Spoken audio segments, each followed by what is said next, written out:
wabarakatuh.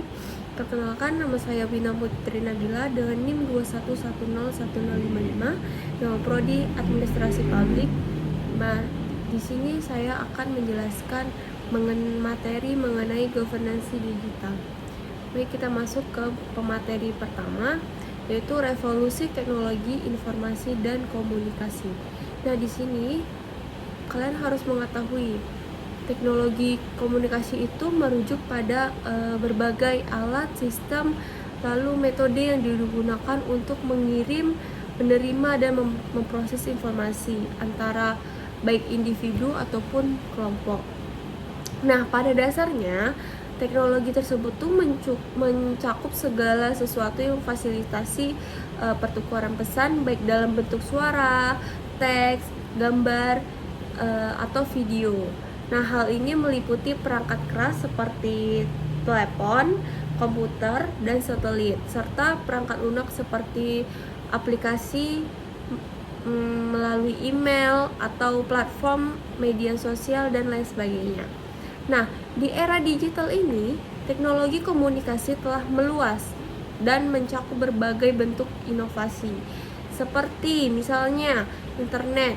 Internet itu memungkinkan komunikasi instan melalui email, video call, lalu pesan teks melalui via WhatsApp. Nah, sementara teknologi nirkabel itu seperti WiFi dan jaringan seluler yang memungkinkan konektivitas yang lebih fleksibel dan praktis.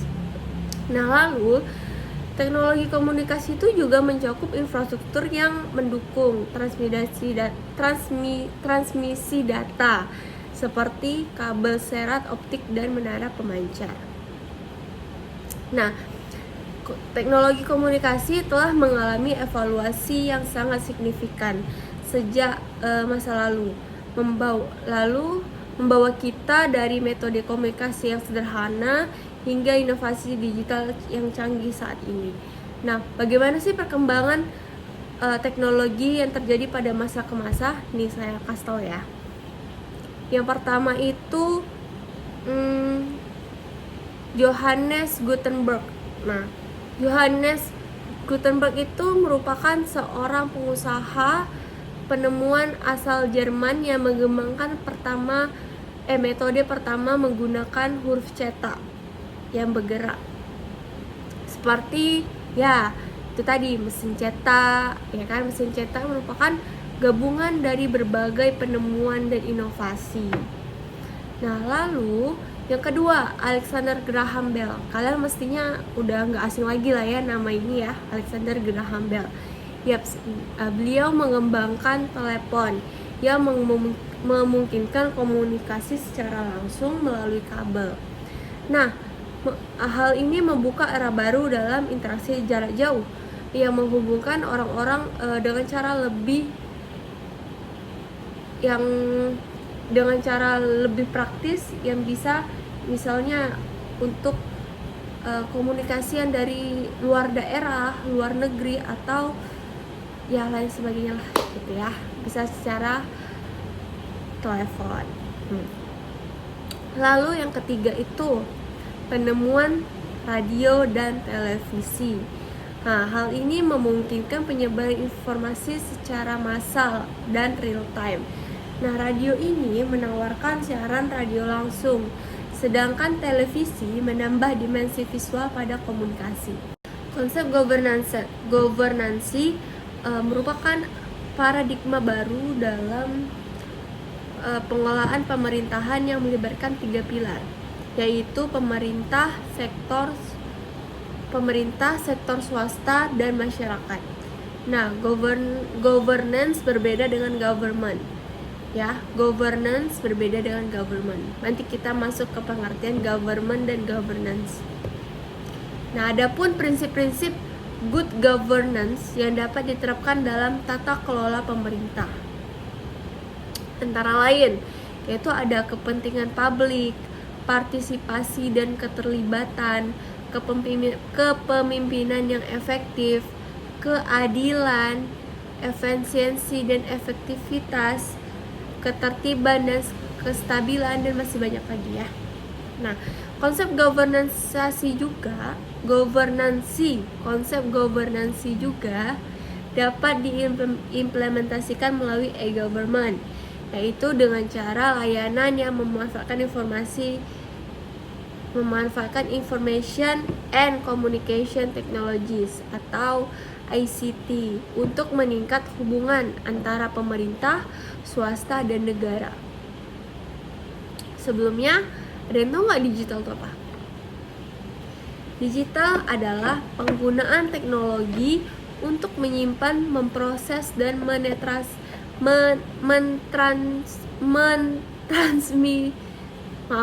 mentransmisikan informasi. Nah, teknologi digital mencakup perangkat keras dan perangkat lunak seperti komputer, smartphone, internet, dan berbagai aplikasi. Nah, kata digital juga berasal dari bahasa Yunani, yaitu digitus, yang artinya jari jemari. Governansasi digital merupakan konsep pemerintahan yang memanfaatkan teknologi, informasi, dan komunikasi untuk mengelola, mengawasi, dan mengatur penggunaan teknologi tersebut. Tujuannya apa? Tujuannya untuk memastikan bahwa teknologi digunakan secara efektif, efisien, aman, dan sesuai dengan kebijakan serta tujuan yang strategis. Apakah ada kendala dalam governansi digital atau e-government di Indonesia? Ya, ada. Apa sih kendalanya? Kendalanya itu ada kesenjangan digital. Kesenjangan digital itu terdapat masyarakat dengan tingkat pendidikan yang tinggi dan masyarakat dengan tingkat pendidikan menengah ke bawah. Lalu yang kedua, keamanan data. Penerapan governansi digital yang menyebabkan semakin banyaknya informasi sensitif yang disimpan secara digital. Ancaman keamanan data yang perlu diwaspadai, seperti serangan cyber, peretasan, dan kebocoran informasi atau kebocoran data. Nah, yang ketiga, infrastruktur teknologi, di mana terdapat kesenjangan infrastruktur dan teknologi antara daerah perkotaan dan pedesaan. Lalu keterbatasan sumber daya manusia, kurangnya sumber daya manusia yang kompeten dan dalam teknologi informasi. Nah, nih saya akan memasuk materi apa itu government dan governance. Di atas sebelumnya saya udah menjelaskan kan. Nah, saya akan menjelaskan mengenai government dan governance. Apa itu government? Government merupakan lembaga-lembaga kenegaraan yang dimiliki oleh wewenang dan tanggung jawab untuk melaksanakan kegiatan pemerintahan.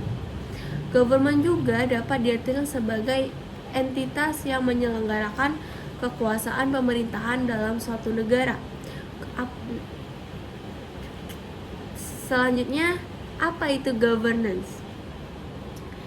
Governance merupakan proses pengambilan keputusan dan proses implementasi keputusan tersebut. Nah, governance juga dapat diartikan sebagai cara mengelola urusan-urusan publik.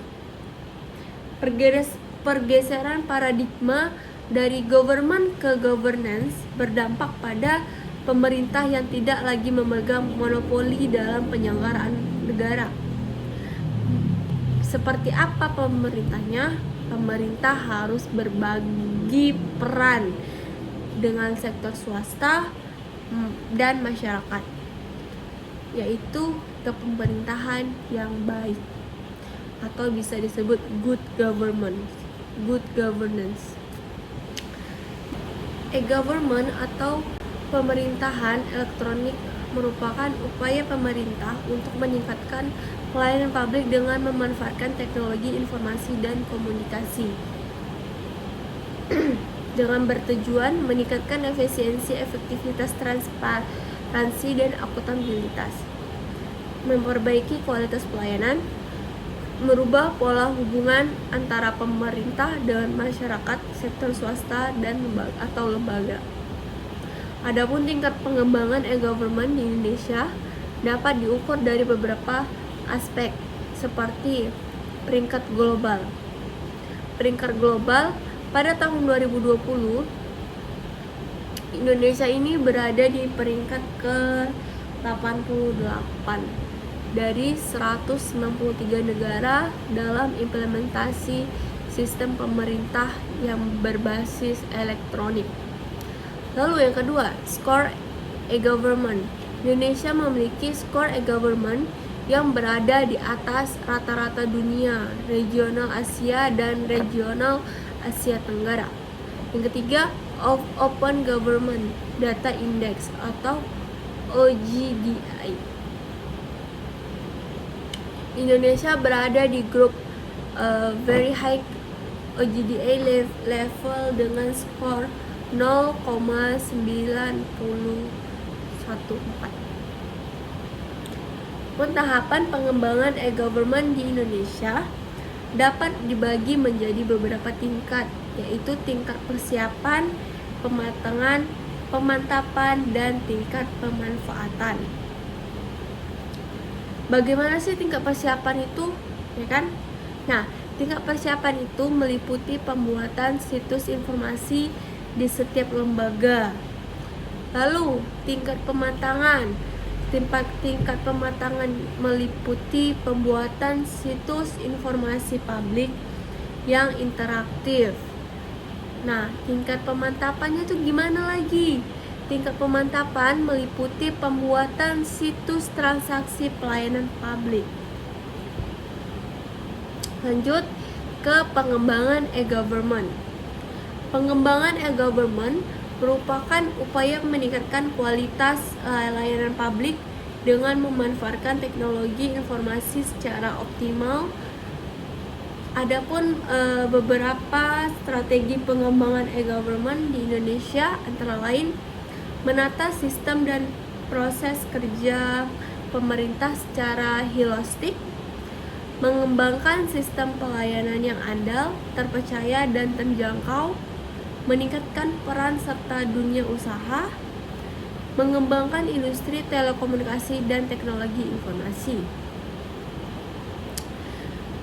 Contoh implementasi e-government di Indonesia adalah pembayaran pajak secara online, pendaftaran dan pengurusan dokumen, lalu pengaduan masyarakat secara online. Manfaat e-government bagi masyarakat itu apa ya?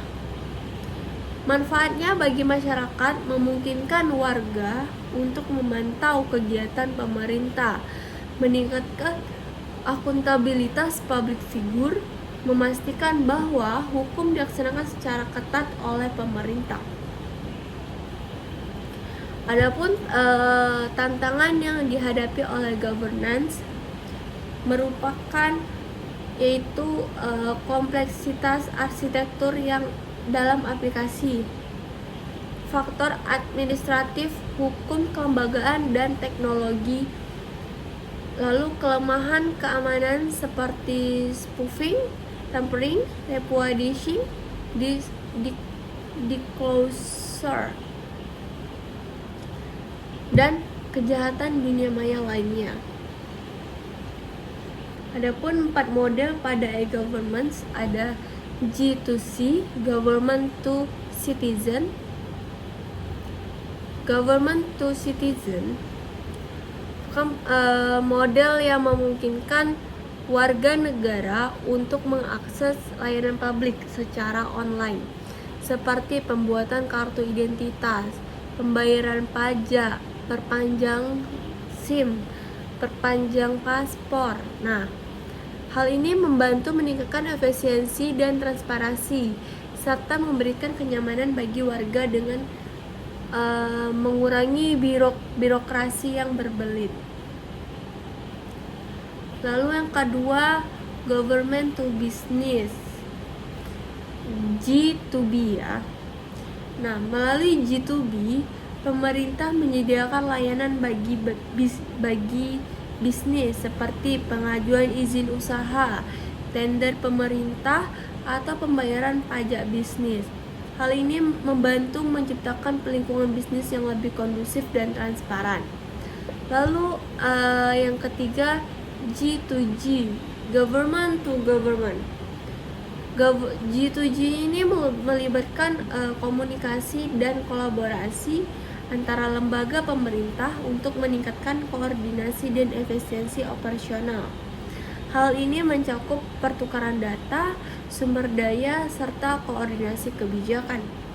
Nah, yang keempat, government to employee atau G2E. G2E ini membantu pemerintah dalam mengelola karyawan dan sumber daya manusia secara lebih efisien, termasuk administrasi gaji, pelatihan, dan pengelolaan karir. Nah, inovasi sangat penting dalam prinsip-prinsip e-government. E-government bertujuan untuk meningkatkan transparansi dalam proses pemerintahan. Inovasi teknologi memungkinkan akses informasi yang lebih mudah bagi publik serta pelacakan keputusan dan kebijakan pemerintah secara real time yang pada gilirannya meningkatkan akuntabilitas. Nah, inovasi dalam teknologi memungkinkan pemerintah meningkatkan efisiensi operasionalnya. Proses kepada publik menjadi lebih cepat dan lebih akurat. Nah, inovasi sebelumnya seperti platform digital untuk partisipasi masyarakat atau e-participation memungkinkan warga untuk lebih terlibat dalam proses pengambilan keputusan, memberikan masukan, serta mengawasi kebijakan.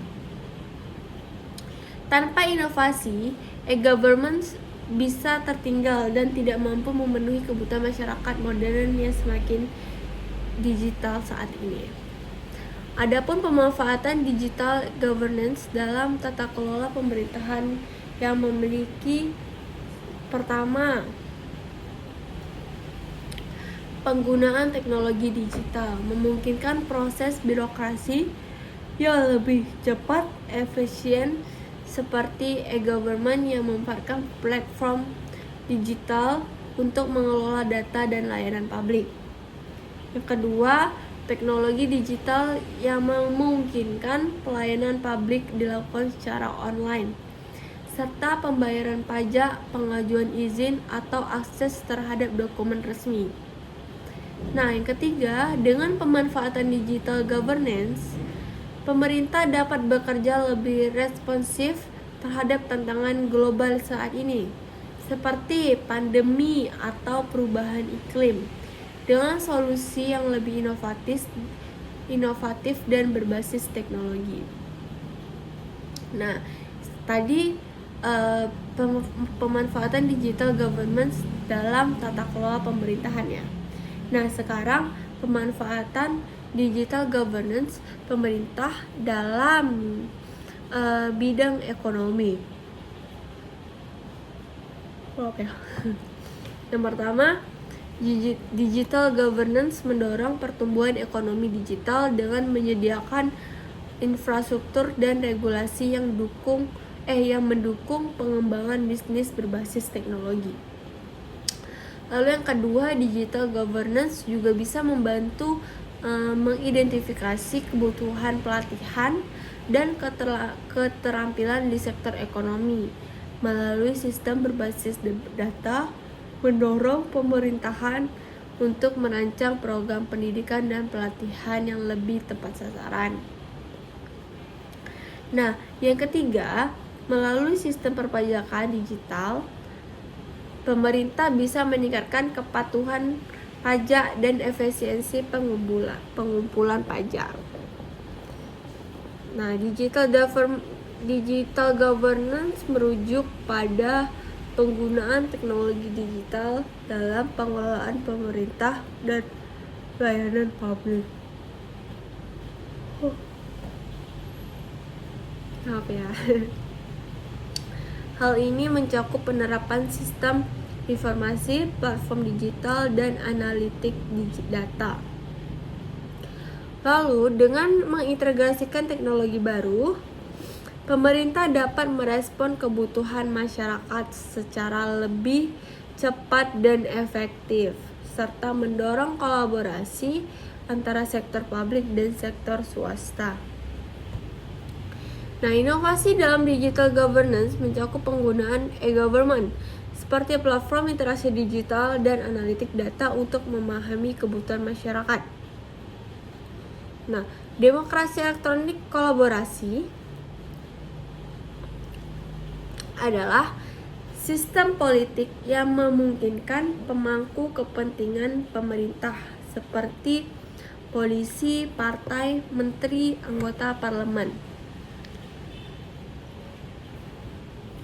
Proses pembuatan kebijakan kolaboratif ini terjadi melalui situs jejaring sosial yang disetujui pemerintah dengan semua warga negara sebagai anggota, sehingga memfasilitasi pembuatan kebijakan elektronik kolaboratif.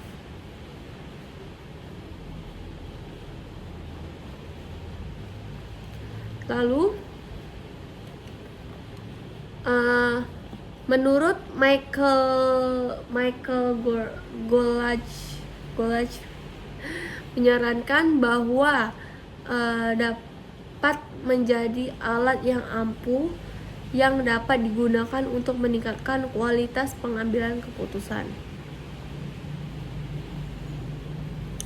Nah, adapun demokrasi elektronik ini berkolaboratif dalam komponen teoritis, antara lain demokrasi kolaboratif, di mana kerangka politik di mana pemilih dan pejabat terpilih secara aktif berkolaborasi untuk mencapai solusi optimal yang menggunakan teknologi dalam memfasilitasi partisipasi warga negara yang luas dalam pemerintahan. Yang kedua, demokrasi elektronik kolaboratif. Hal ini melibatkan berbagai pemangku kepentingan seperti individu yang terkena dampak, pakar, dan pihak yang mampu menerapkan solusi dalam proses pembentukan hukum dan kebijakan publik. Lalu selanjutnya, fase saran dan peringkat, mana peserta diminta untuk menawarkan solusi kebijakan yang bertujuan untuk menyelesaikan masalah yang teridentifikasi atau mencapai tujuan yang diusulkan. Yang kedua, fase evaluasi. Nah, untuk setiap proposal peringkat teratas, yaitu hukum atau tindakan pemerintah, ada pro dan kontranya dari implementasi identifikasi yang memungkinkan kolektif untuk menilai bagaimana sih mereka apakah mungkin terpengaruh oleh setiap kebijakan. Nah, selanjutnya ada fase pemungutan suara. Fase pemungutan suara berdasarkan informasi yang dibuat secara kolektif. Kelompok memberikan suara untuk proposal yang dianggap sebagai solusi paling optimal untuk masalah atau tujuan yang diidentifikasi. Hasil dari fase ini dapat mengakibatkan pengenalan undang-undang baru atau pelaksanaan tindakan pemerintahan baru. Nah, selanjutnya ada fase revisi. Mana fase revisi ini merupakan periode pasca implementasi yang telah ditentukan. Kolektif dikonsultasikan untuk memastikan apakah kebijakan yang diberlakukan berhasil menyelesaikan masalah atau mencapai tujuan. Nah, pemerintahan digital atau digital governance, konsep pemerintahan yang menggunakan teknologi informasi untuk meningkatkan kualitas pelayan publik. Sementara e-government merupakan upaya pemerintah untuk mengembangkan penyelenggaraan pemerintahan secara elektronik. KPK Corner merupakan salah satu inisiatif yang diambil oleh Komisi Pemberantasan Korupsi atau KPK untuk meningkatkan kesadaran masyarakat mengenai pencegahan korupsi dan pentingnya integritas. Adapun manfaat KPK sebagai berikut, sebagai sarana edukasi masyarakat untuk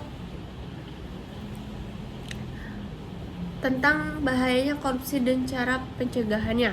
Yang kedua, dengan adanya KPK, masyarakat diharapkan lebih aktif berpartisipasi dalam upaya pencegahan korupsi, baik melalui pelaporan khusus maupun terlibat dalam kegiatan-kegiatan yang mendukung integritas.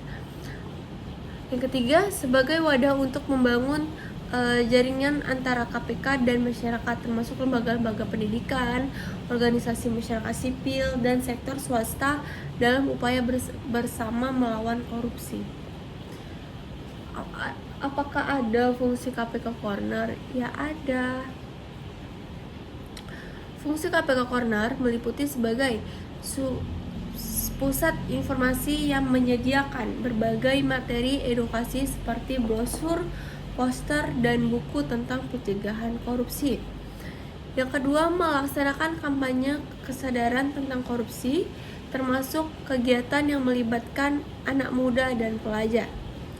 Lalu yang ketiga, sebagai tempat bagi masyarakat untuk melaporkan dugaan tindak pidana, sehingga KPK dapat menindaklanjuti laporan tersebut dengan lebih efektif.